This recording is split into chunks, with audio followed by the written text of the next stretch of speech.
Jeremias, capítulo 2.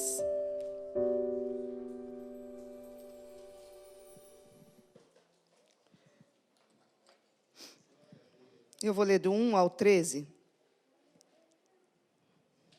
Do 1 ao 19. Vai colocar ali? Não. Já vai. Ah, tá. Vamos ler nessa versão? Que a minha versão é diferente, então fica difícil de acompanhar. Tá bom aí? E veio a mim a palavra do Senhor, dizendo: vai e clama aos ouvidos de Jerusalém, dizendo: assim diz o Senhor, lembro-me de ti, da piedade da tua mocidade e do amor do teu noivado, quando me seguias no deserto, numa terra que não se semeava. Então Israel era santidade para o Senhor, e as primícias da sua novidade. Todos os que o devoravam eram tidos por culpados. O mal vinha sobre eles, diz o Senhor. Ouvi a palavra do Senhor, ó casa de Jacó, e todas as famílias da casa de Israel. Assim diz o Senhor: que injustiça acharam vossos pais em mim, para se afastarem de mim, indo após a vaidade e tornando-se levianos? E não disseram: onde está o Senhor, que nos fez subir da terra do Egito, que nos guiou através do deserto para uma terra árida e de covas, por uma terra de sequidão e sombra de morte, por uma terra pela qual ninguém transitava, e na qual não morava homem algum? E eu vos introduzi numa terra fértil, para comerdes o seu fruto e o seu bem. Mas quando nela entrastes, contaminastes a minha terra, e da minha herança fizestes uma abominação. Os sacerdotes não disseram: onde está o Senhor? E os que tratavam da lei não me conheciam. E os pastores prevaricaram contra mim, e os profetas profetizavam por Baal, e andaram após o que é de nenhum proveito. Portanto, ainda contenderei convosco, diz o Senhor, e até com os filhos de vossos filhos contenderei. Pois passais as ilhas de Quitim, e vede, e enviai a Quedar, e atentai bem, e vede se jamais sucedeu coisa semelhante. Houve alguma nação que trocasse os seus deuses, ainda que não fossem deuses? Todavia o meu povo trocou a sua glória por aquilo que é de nenhum proveito. Espantai-vos disso, ó céus, e horrorizai-vos, ficai verdadeiramente desolados, diz o Senhor. Porque o meu povo fez duas maldades. A mim me deixaram o manancial de águas vivas e cavaram cisternas rotas, que não retêm água. Acaso é Israel um servo? E ele um escravo nascido em casa? É ele um escravo nascido em casa? Por que, pois, veio a ser presa? Os filhos de Leão rugiram sobre ele, levantaram a sua voz e fizeram da sua terra uma desolação. As suas cidades se queimaram e ninguém habita nelas. Até os filhos de Nof e de Táfne te quebraram o alto da cabeça. Porventura não fizeste isto a ti mesmo, deixando o Senhor teu Deus, no tempo em que ele te guiava pelo caminho? Agora, pois, que te importa a ti o caminho do Egito, para beberes as águas de Sior? E que te importa a ti o caminho da Síria, para beberes as águas do rio? A tua malícia te castigará, e as tuas apostasias te repreenderão. Sabe, pois, e vê que mal e quão amargo é deixares o Senhor teu Deus e não teres em ti o meu temor, diz o Senhor dos exércitos. Pai, em nome do Senhor Jesus. Senhor, nós estamos diante desta palavra. O Senhor pôs nesta igreja esta palavra como um tema para este ano. Meu Deus, o assunto é tão sério, tão profundo, que a minha alma, Senhor amado, treme diante da tua presença. Deus, em nome do Senhor Jesus, que haja neste momento, Espírito Santo, um quebrantamento de espírito em todos nós. De maneira, Deus, que o teu Espírito tenha liberdade para falar conosco e para nos conscientizar. Onde, porventura, nós estejamos construindo essas cisternas rotas. Construindo, Pai querido, algo tão banal, Senhor amado, e trocando o Senhor por essas coisas, ó Deus, em nome do Senhor Jesus. Tu tens liberdade no nosso meio, Fala conosco porque somos teus filhos. E por isso, Senhor, nós clamamos e usamos o teu nome, Senhor Jesus, para repreender todo o principado e potestade nas regiões celestes, que queira atrapalhar o andamento desta palavra, a compreensão dela, queira deturpar na mente, queira tirar o entendimento, seja repreendido agora e vai saindo no nome do Senhor Jesus, vai saindo agora, no poder que há no nome do Senhor Jesus, para que o Senhor possa fazer aquilo que lhe apraz. Marca, Senhor, o dia de hoje na nossa memória, para a glória do teu nome, em nome do Senhor Jesus. Amém? Aleluias.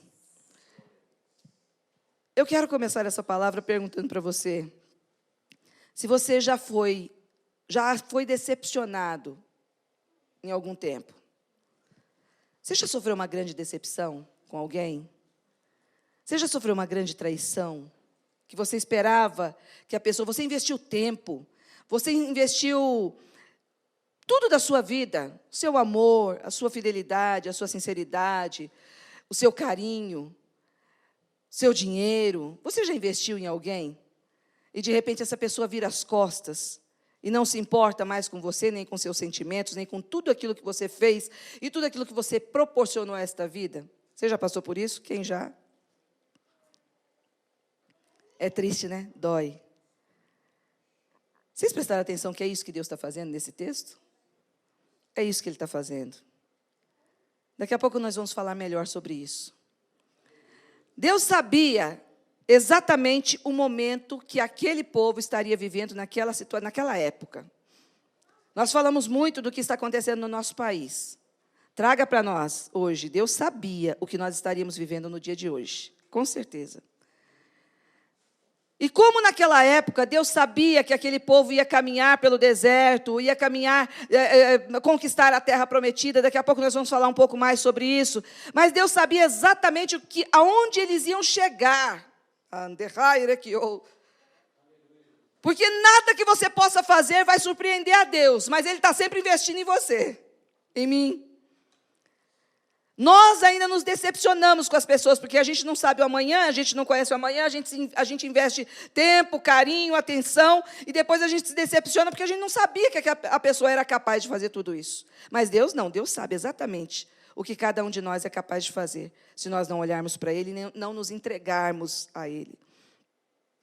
Mas esse povo estava num momento muito específico, eles estavam caminhando, presta atenção nisso, eles estavam caminhando para um desfecho que Deus não traçou para a vida deles. Deus não queria, Deus nunca quis que o povo fosse para o exílio. Deus nunca desejou isso. Muito pelo contrário, Deus tentou livrá-los tantas vezes.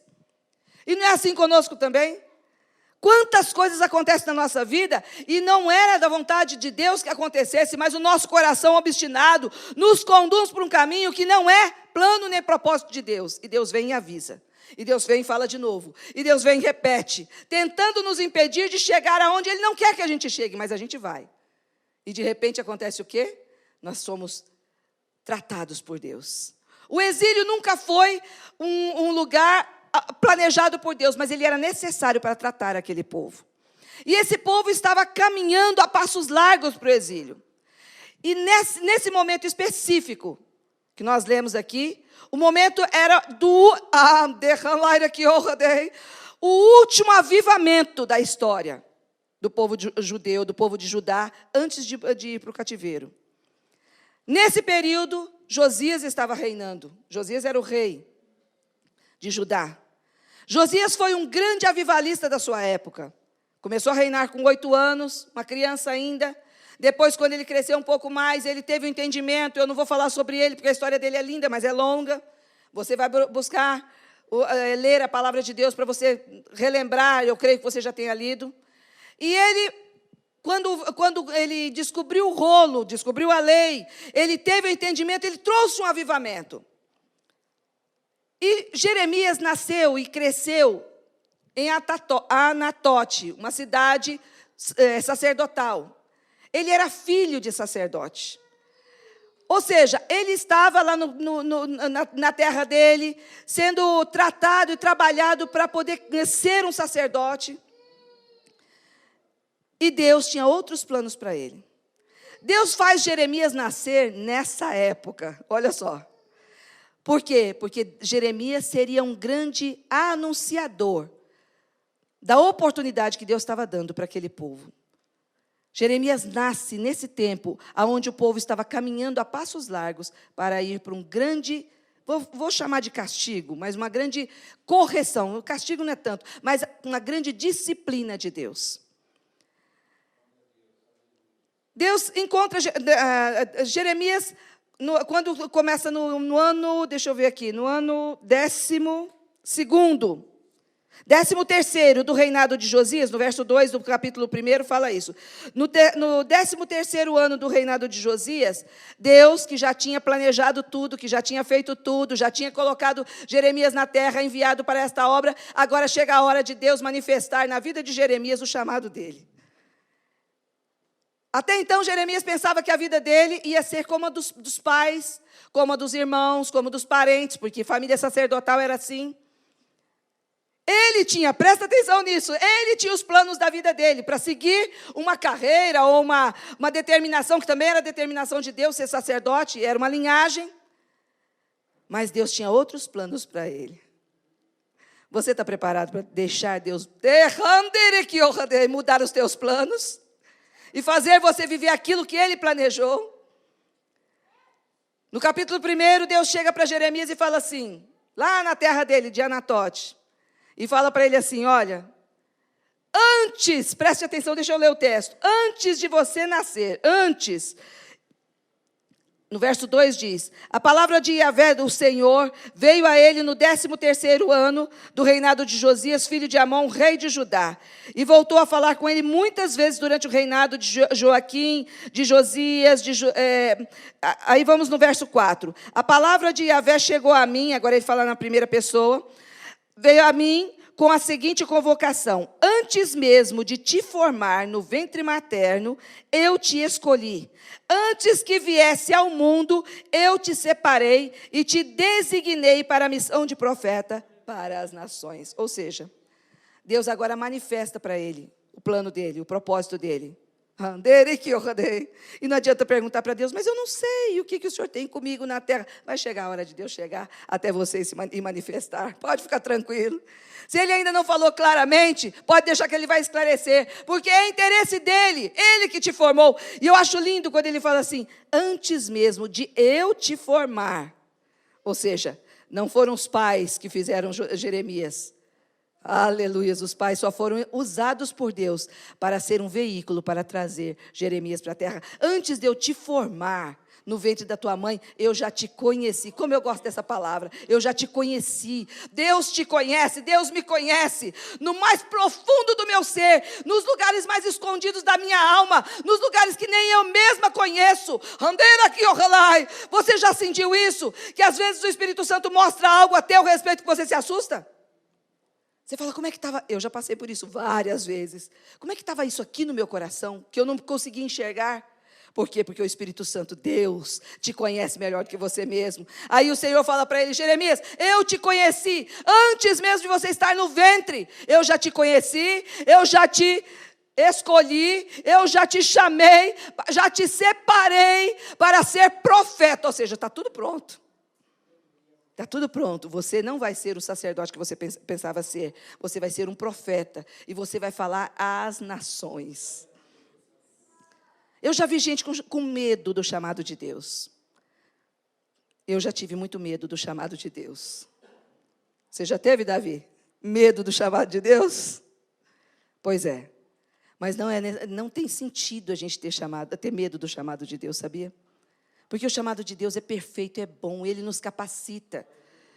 Muita gente olhando para a vida de Jeremias, e eu já conversei com algumas pessoas, até pastores, falando, da impressão, que a obra de Deus é pesada, é difícil. Quando eu olho para a vida de Jeremias, as pessoas diziam, e eu também tinha esse entendimento por muito tempo, parece que Deus só nos chama para sofrer.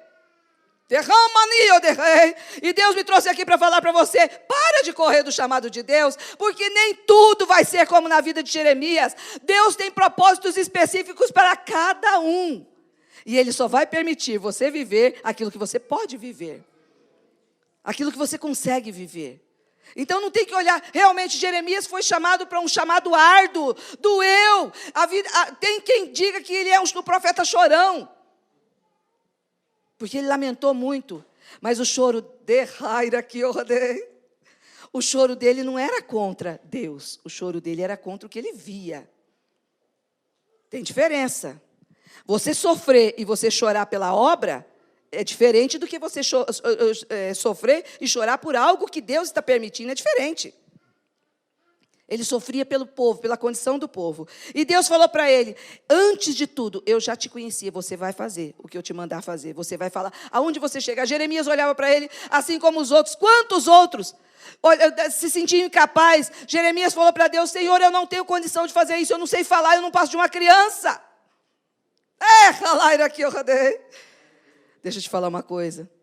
Você só vai estar pronto para o chamado de Deus na hora que realmente você olhar para o chamado de Deus e dizer assim, Senhor, eu não passo de uma criança. Enquanto eu e você olharmos para as coisas de Deus e falar assim, eu dou conta de fazer, se tivesse nas minhas mãos eu fazia melhor. Enquanto você olhar para as coisas que estão sendo feitas, e você achar que você tem mais poder para fazer melhor, você não está pronto. Talvez não seja nem o seu chamado. Mas na hora que você disser, Deus, eu não passo de uma criança, eu não consigo, e Deus falar, é isso que eu quero para a tua vida, pode saber que Deus vai te capacitar para cumprir o chamado dele, o propósito dele. Jeremias estava nessa condição, Senhor, eu não tenho condição de fazer. O Senhor falou, não, você vai. E o que eu te mandar fazer, você vai. Aonde eu te levar, que eu te abrir a boca para falar, você vai falar. Você vai anunciar as minhas palavras. E começa um processo na vida de Jeremias para cumprir o propósito de Deus. Mas Deus se revela a ele lamentando a condição que estava acontecendo. Presta atenção. Aparentemente, aquele povo estava vivendo um grande avivamento. Aparentemente, era um momento de muito fervor no meio do povo. Josias estava vivo. Josias ainda era rei. E ele estava promovendo uma grande reforma no meio da nação.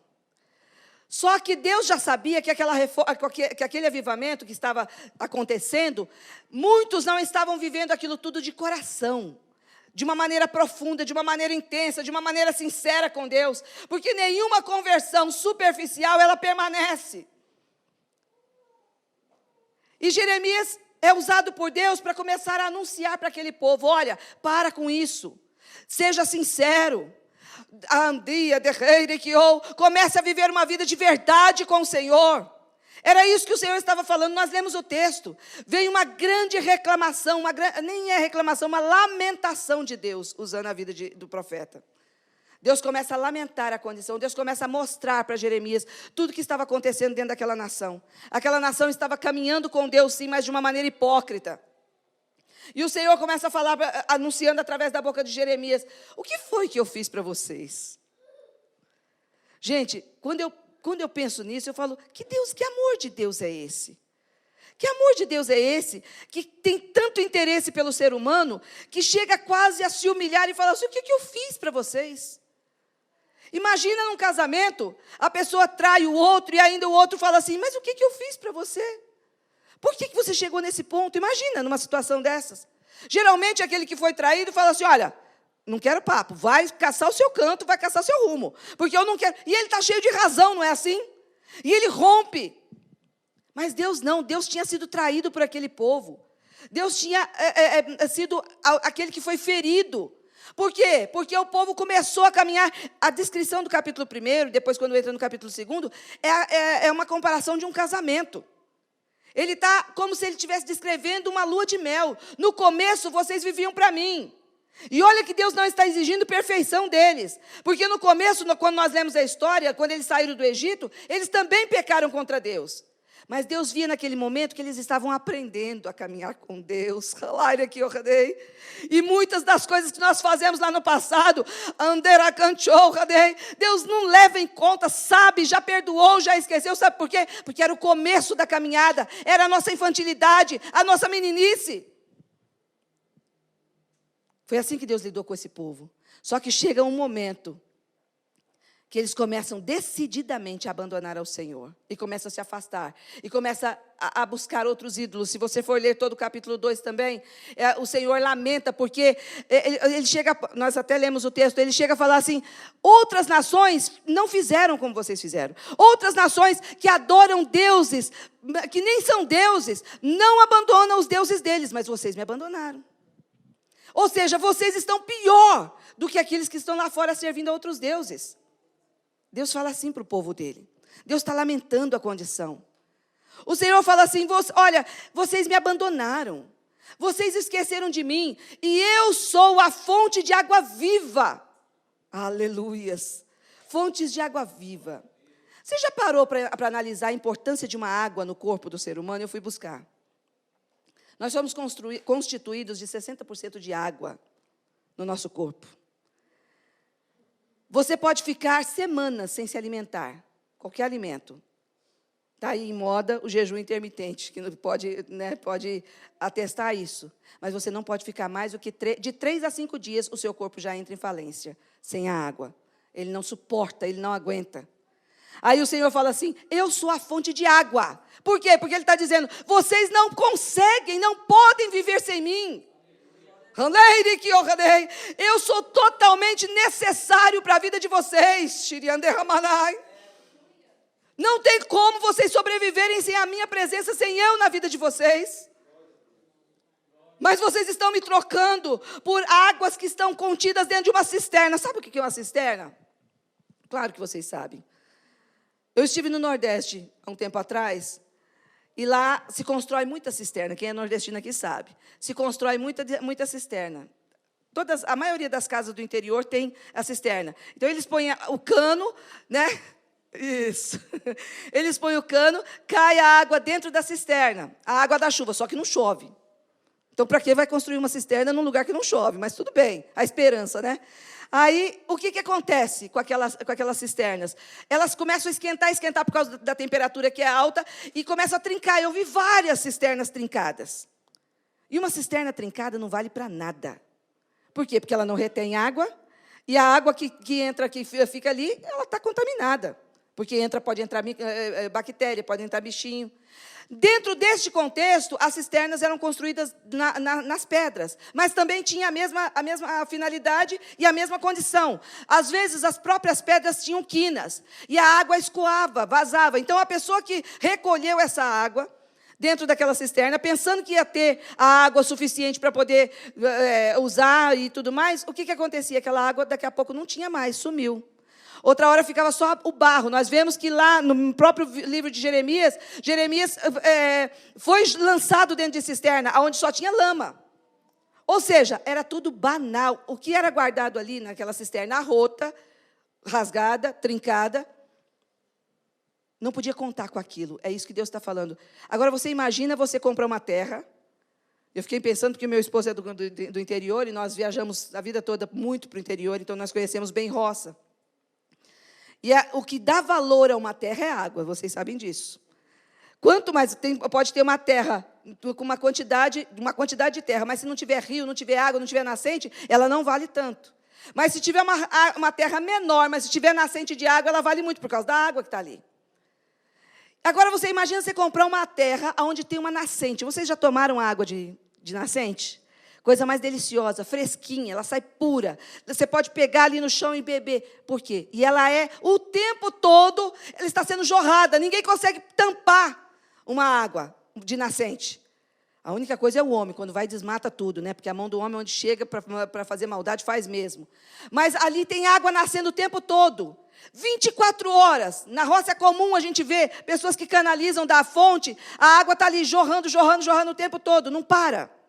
Agora, você imagina você pegar essa água e desprezar esse tipo de água para fazer um poço e pegar a água da chuva, recolher a água da chuva, para você se alimentar a tua casa, fazer comida, para você cuidar do seu gado, do seu rebanho, seja lá o que você vai fazer. Tem sentido isso? Tem sentido? É isso que o texto está dizendo. O que vocês estão fazendo, o povo de Judá daquela época está fazendo, não tem sentido o que vocês estão fazendo. Vocês estão me desprezando. Eu sou a fonte de água viva. É por isso que lá em João 4, Jesus fala para a mulher samaritana: aquele que crer em mim, do seu interior jorrará rios de águas vivas, que jorram para a eternidade. Aleluias. É isso que o texto está dizendo. Jesus usa essa expressão também dos rios de água viva. Por quê? Porque quando nós temos a presença de Deus, é necessário que nós estejamos cheios dele para jorrar para outras vidas. Mas esse povo começa a desprezar tudo isso e falar: não, nós não queremos nada disso, nós queremos trocar tudo isso que o Senhor está nos dando. Aleluias. Por coisas banais, coisas passageiras. Sabe o que a cisterna representa? Representa a mão do homem fazendo algo para o seu próprio sustento. Vou lá e vou cavar, eu vou fazer a calha, eu vou esperar a chuva, eu vou fazer. Quando, na verdade, a dependência tinha que ser de Deus. Mas tirar água de uma fonte é diferente, né? Você tem que ir até a fonte. Você tem que pegar essa fonte, você tem que usar algum balde, alguma coisa para trazer essa água até você. Dá mais trabalho. Então, Deus está usando essa alegoria para poder explicar para aquele povo o que Ele queria transmitir. E o povo estava trocando Deus pelas cisternas, águas contaminadas e cisternas rotas. No final de tudo, o que Deus está querendo dizer? Volta. E o que eu acho lindo no texto, e na verdade passa aqui, né, depois do 2, o 3, Deus ainda dá para eles, está dando para eles a oportunidade de arrependimento, irmãos. E quantas vezes o Senhor está falando conosco? Você está construindo cisternas rotas para você. Nós estamos falando de confiança total em Deus. Nós estamos falando de dependência de Deus. Nós estamos falando de gratidão. Porque aquele povo tinha uma história com Deus. Você quer vencer todas as lutas que chegarem na tua vida de agora para frente? Como a gente passa por lutas em vários momentos da nossa vida.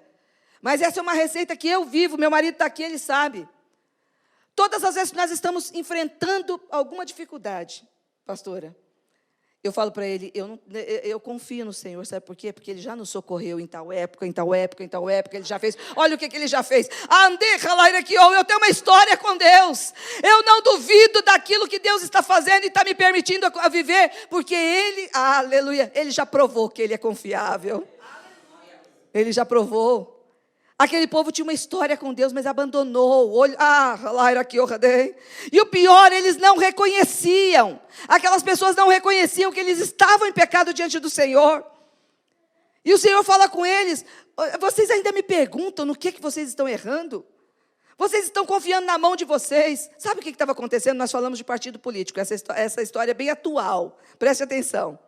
Nós falamos aqui de partidos políticos. Estava acontecendo uma disputa política nessa época também. O rei do Egito e a Assíria, no meio de Judá, tinham pessoas que confiavam no rei do Egito, Nabucodonosor, que na época era Neco, e tinha aqueles que queriam também a ajuda da Assíria, porque o Império Babilônico estava se fortalecendo cada vez mais, era uma ameaça constante, ia chegar a qualquer momento. Os judeus estavam vendo que ia acontecer o que aconteceu, o exílio. E eles estavam querendo buscar ajuda. Eu quero buscar ajuda, eu quero pegar ajuda. Aleluias. Será que você está conseguindo entender o que eu quero dizer? Estava querendo buscar ajuda em algum lugar. Alguns queriam buscar ajuda no Egito. E o Senhor falou: o Egito não vai te socorrer. É só você continuar lendo o texto. Outros queriam a ajuda da Assíria. E o Senhor diz: a Assíria também não vai te socorrer. Quando ele fala de Táfnis e a outra cidade aqui que ele falou. Deixa eu ver o versículo.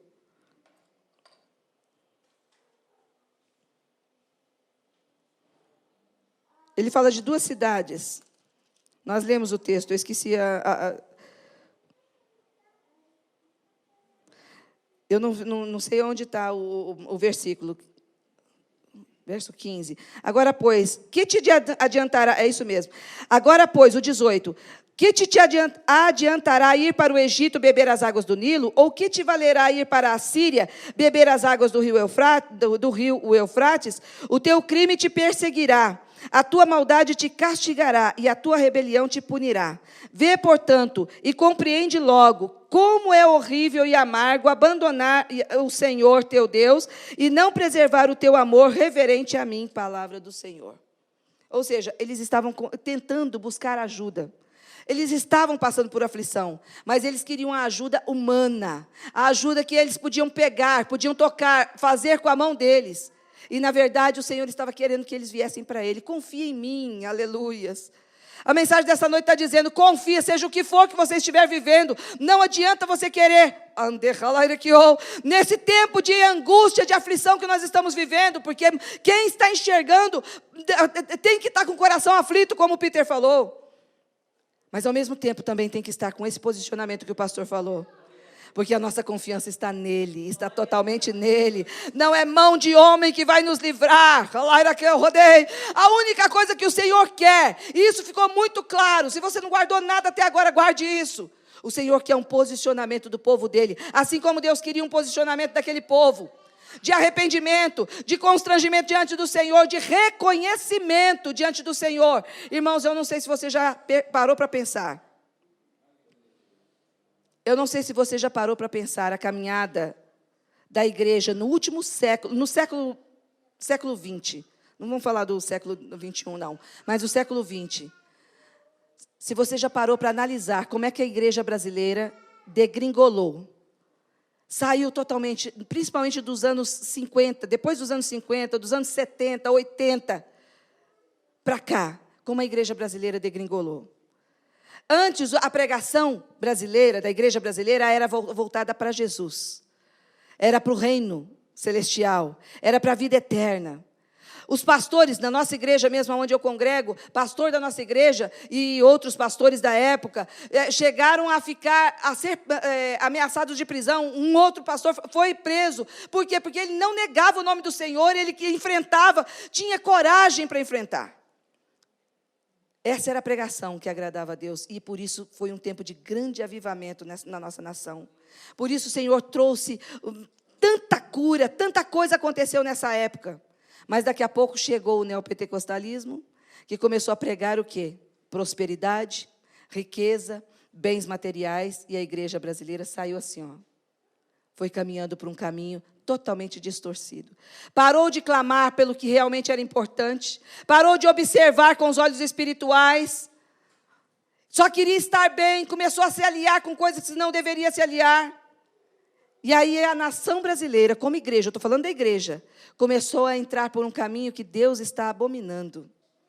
Irmãos, eu falo sem medo de errar. Hoje, nesse período que nós estamos vivendo, a igreja está começando a ter um despertar. Porque pessoas que eu conversava com elas há muito tempo. Esses dias uma amiga minha falou comigo assim, nossa, quando você falava nas nossas reuniões de oração, vamos orar pelo país, como me irritava. Porque eu falava, eita, que ordem, presta atenção nisso. Ela dizia assim, dizendo assim, como me irritava ter que orar pelo Brasil, que eu dizia, se eu não trabalhar, ninguém vai me dar nada dentro de casa. Se eu não fizer, e tem gente aqui pensando desse jeito, se eu não levantar, arregaçar as mangas, não é ninguém que estiver lá no poder que vai fazer alguma coisa por mim. Só que nós estávamos falando das ideologias que foram implantadas nos últimos anos, das distorções que foram implantadas a nível nacional. E também estávamos falando da distorção do caminho da igreja para este tempo que nós estamos, para chegar no tempo que nós estamos vivendo. E aí ela falou assim, hoje eu estou tendo consciência do quanto eu preciso interceder pela igreja, do quanto eu preciso interceder pelo país. Hoje está acordando, os meus olhos estão se abrindo para ver que realmente nós temos que interceder. E eu falei, glória a Deus que tem alguém se levantando, tem alguém acordando para a nossa realidade. Irmãos, nunca vivemos um tempo tão necessário de clamor e de oração, e de jejum pela nossa pátria. Porque nós oramos pelas nossas crianças, sim. Mas assim como nós lemos o texto e você ouviu a leitura, Deus iria visitar os filhos dos filhos deles, por causa da rebeldia deles. Aí você pode dizer assim, mas eu não estou com rebeldia diante do Senhor. Esse povo estava cultuando, esse povo estava praticando a religião, mas o coração não estava voltado para as coisas de Deus, estava voltado para as coisas totalmente materiais e humanas. Sabe como era o culto? O culto deles, eles apresentavam culto ao Senhor e depois eles apresentavam culto a ídolos. E sabe por que eles tinham prazer de fazer esses cultos aos ídolos? Lamentavelmente, porque a grande maioria dos cultos aos ídolos envolvia prazeres carnais, bacanais, tudo aquilo que hoje a gente já assusta, a gente fala assim, essas orgias que a gente ouve falar que estão acontecendo por aí, isso já estava aqui, nessa época, em forma de adoração, e o povo de Deus entrava nesse esquema, porque trazia saciedade para a carne, estava nesse nível, e a pergunta é, o que é que está saciando a tua vida? Até que ponto a tua carne está te dominando? Porque é muito fácil nós estarmos aqui num momento de culto, aqui na presença de Deus, que coisa linda, louvor maravilhoso, sentindo a glória de Deus neste lugar, mas só o Senhor sabe como é que você está lá dentro da sua casa, como é que está o teu pensamento, o teu coração, o teu olhar, o teu desejo. O povo de Deus chegou a esse ponto. Quando o homem e a mulher de Deus, quando o homem e a mulher que estão dentro da casa do Senhor, conhecem a palavra de Deus, mas não seguem, o coração se torna tão endurecido, que é capaz de chegar em extremos mais profundos e sujos que o povo do mundo faz. Porque a palavra de Deus, se não for obedecida, ela cauteriza. A mente da gente cauteriza contra ela. E foi isso que aconteceu com aquele povo. Cisternas rotas significa você deixar a presença de Deus. Hoje foi falado muito da presença de Deus aqui. A presença de Deus, a intimidade com o Senhor, tudo foi ligando, porque o Espírito Santo, Ele fala comigo, Ele fala com você lá dentro. Todo mundo que vai ministrar aqui, o Senhor já falou. Aleluias. Mas não é fácil. Você tem que ir até essa fonte. Não é uma coisa disfarçada. Josias estava tentando trazer esse povo para o entendimento de Deus, trazer esse povo para uma conversão, estava destruindo ídolos. A parte dele como rei, como líder daquela nação, ele estava fazendo. Só que o povo nos bastidores continuava praticando. A prova é de que foi só Josias morrer. 4 anos depois, estava tudo de novo lá, inclusive os filhos dele. Colocaram tudo de novo, a idolatria dentro do lugar. Você está entendendo o que é isso? Irmãos, o negócio é sério. Eu não consigo entender como é que nos dias de hoje, ainda tem gente que fala assim, eu estou tão desanimado, eu estou pensando em parar. Gente, eu me revolto quando eu escuto isso. Porque como é que um crente que conhece a presença de Deus, que conhece esse manancial maravilhoso, perfeito, de águas vivas, pode pensar em parar um dia? De buscar essa água que sacia. Tem um detalhe sobre a água muito importante, que cabe totalmente nessa palavra, sabe por quê? A água não somente ela é necessária para a nossa vida, não somente isso, mas você tem que tomar todo dia e várias vezes ao dia. Não adianta você levantar de manhã, tomar um copo de água, pronto, agora já cumpri, já me abasteci, já me hidratei. Não! Você tem que ir lá de novo. E tem que ir lá de novo, e tem que ir lá de novo, e Deus na sua perfeição, sabe por quê que Ele deu esse exemplo de si mesmo para nós, que a nossa alma, o nosso espírito precisa dEle várias vezes no dia, toda hora, a hidratação espiritual com a água dEle tem que ser constante. E como o povo de Deus está negligenciando essa água, como nós estamos negligenciando essa água que jorra sem parar, e nós desprezamos ela, e nós dizemos, não, agora eu não posso, agora eu não quero, agora eu vou ligar minha TV e vou dar entretenimento à minha mente, porque eu mereço. E a água está lá jorrando. Aí depois nós queremos apresentar culto ao Senhor, nós queremos falar do amor de Deus, nós queremos fazer algo para o Senhor, mas estamos vazios. Ele cantou dessa água dele.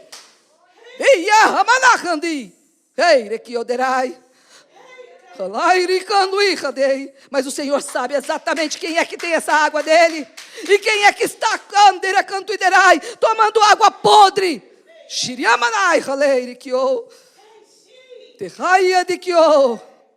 Água podre de cisterna rota. E o Senhor está dizendo: entupa a sua cisterna. Para esta igreja, para este povo que está buscando ao Senhor. Aqui tem gente que clama, tem gente que ora, que está buscando um avivamento. Mas tem coisas aqui também que precisam ser colocadas para fora. E o Senhor já avisou, já alertou, já falou. E agora o Senhor vai fazer como fez com esse povo. Não deu ouvidos, vai para o exílio sim. Vai para o exílio sim, vai chegar esta hora. O chamado de Deus era: faça, se converta, confesse, sobre a confissão, arrependimento, sobre a confissão, perdão, a misericórdia. Mas sobre um coração endurecido, sobre uma máscara, Deus tira a máscara, aquele povo não deu ouvidos. Jeremias passou grande luta, gente. Foram 40 anos Jeremias sofrendo para transmitir a palavra do Senhor. Como eu disse, assim que Josias morreu, e olha só como é interessante. Josias morreu, era um homem de Deus. Era um homem que estava buscando um avivamento para a sua nação.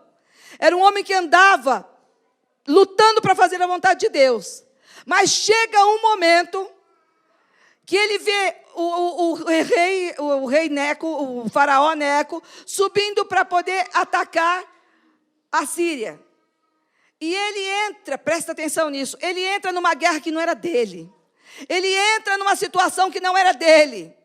Eram os dois reis que estavam guerreando. Faraó ainda falou para ele: olha, rei de Judá, meu negócio não é com você não. Volta. E ele vai para cima, para guerrear sobre aquilo que ele acreditava que era o melhor para se fazer. Não pediu a direção de Deus. E o que eu quero te dizer com isso? Você pode ser um homem de Deus, uma mulher de Deus, mas se você caminhar fora da direção de Deus, o mal te alcança. Nós não temos a proteção de Deus quando nós estamos caminhando por um caminho que Deus não nos mandou caminhar. O que acontece nesse momento? Ele entra numa guerra que não era dele. E ele morre nessa guerra. Ele parte dessa vida, um grande avivalista, mas morreu dessa maneira, porque ele não parou para ouvir a direção de Deus para o seu tempo, para aquela situação. Ele morre. 4 anos depois, a situação estava toda do mesmo jeito. A casa, concertos que são feitos, mas que não são verdadeiros, presta atenção nisso. Concertos que são feitos, mas que não são verdadeiros, não tem estrutura sólida, desmorona. Precisa ter uma estrutura sólida. Os concertos que Deus queria que eles fizessem, o concerto que Deus queria que eles fizessem, tinha que ser verdadeiro. Não foi, desmoronou. E esse povo foi para o exílio. Finalizando, eu quero te perguntar, mais uma vez. Avalia.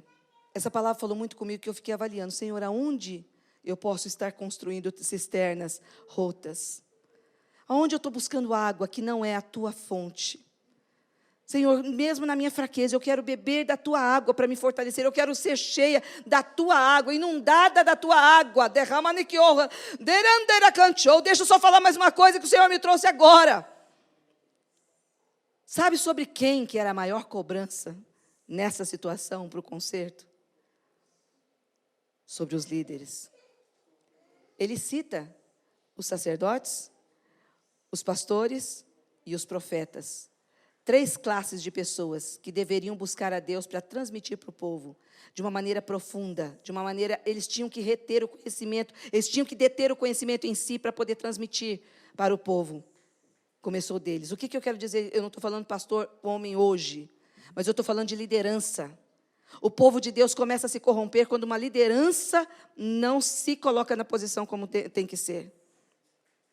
Se a liderança tiver, aleluias, caminhando com Deus, toda a igreja vai sentir essa presença gloriosa de Deus. E eu não estou falando só de uma pessoa, pode ser uma pessoa buscando a Deus e os demais não entendendo esse propósito, o negócio não vai andar.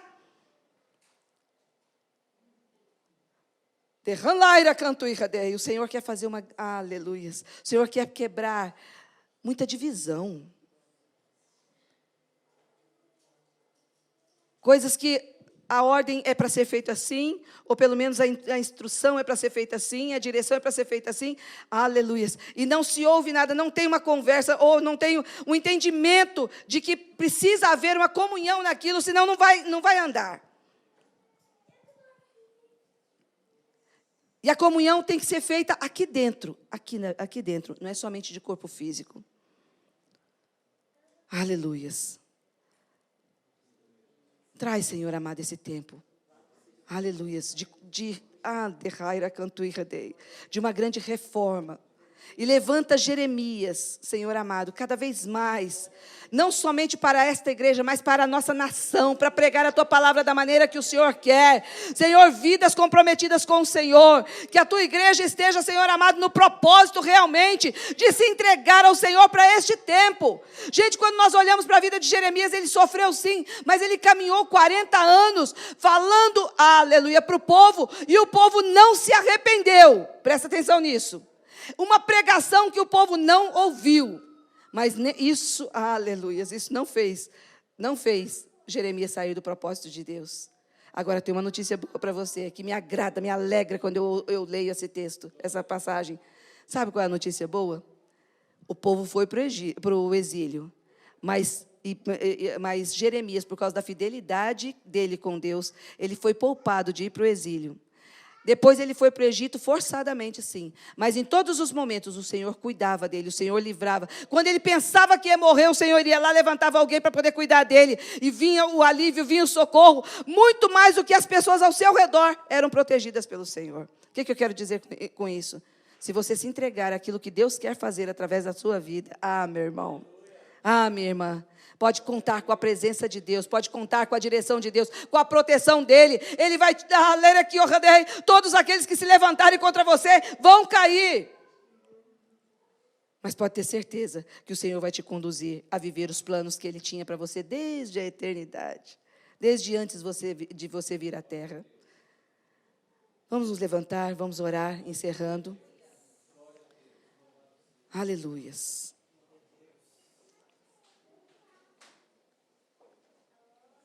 Irmãos, a gratidão foi o que mais mexeu no meu coração através dessa palavra. Deus Ele era digno de toda a gratidão. Tudo que Deus tinha feito para aquele povo, Ele merecia toda a gratidão. Mas aquele povo não estava interessado em ser grato a Deus. Aquele povo não estava interessado em retribuir ao Senhor com gratidão, com entrega voluntária de suas vidas, em viver para o Senhor. Aquele povo queria se assemelhar às nações, queria ter o que as nações tinham, a podridão daquelas nações eles queriam para eles.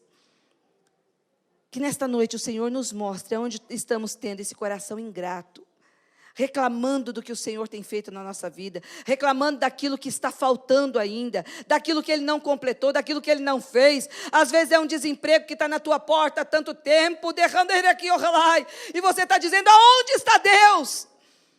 Que não faz nada por mim. O Senhor está te dizendo, você está vivo, eu estou te suprindo. A tua alimentação não faltou no dia de hoje, eu estou com você. Talvez seja uma enfermidade, talvez seja um problema grave que você está enfrentando. Mas a pergunta não é, aonde está Deus? É, Senhor, o Senhor está comigo, eu vou passar. A fala tem que ser diferente, a fala tem que ser de humilhação diante dEle, reconhecendo que Ele é soberano e que tudo que Ele permite sobre a tua vida é para o teu bem, para o teu crescimento.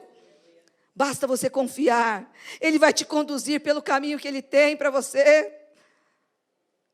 Passe a praticar a gratidão. Passe a praticar um coração grato, porque o Senhor não despreza um coração contrito. Pai, em nome do Senhor Jesus. Meu Deus, Senhor, eu não sei, Pai querido, se eu consegui transmitir aquilo que o Senhor tinha para esta igreja na proporção que o Senhor queria. O assunto é tão profundo, Pai querido, que a nossa limitação humana não consegue alcançar a dimensão que o Senhor está vendo. Mas Deus, em nome do Senhor Jesus, Que nesta noite o Senhor trabalhe, Pai querido, em cada coração. Eu sei que o Teu Espírito é poderoso para convencer a todos nós, aonde estão as nossas cisternas rotas, aonde estão, Senhor amado, aonde está aquilo que nós estamos construindo para a nossa carne, para a nossa vontade. Senhor, aonde está, Senhor amado, o nosso orgulho prevalecendo, a nossa vaidade humana, a nossa soberba, a nossa arrogância, a nossa mão apontada, o nosso dedo apontado muitas vezes.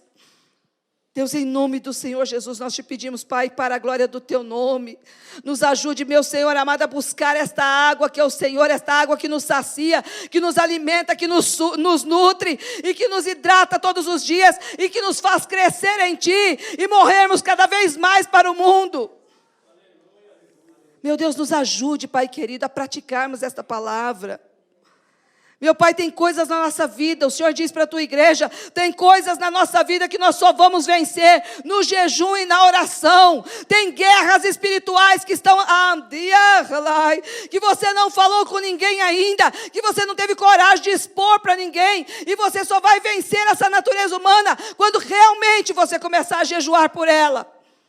Deus, eu quero a libertação, eu quero ser diferente, é algo que me domina, eu não quero ser envergonhado, eu quero ser liberto. Aleluias.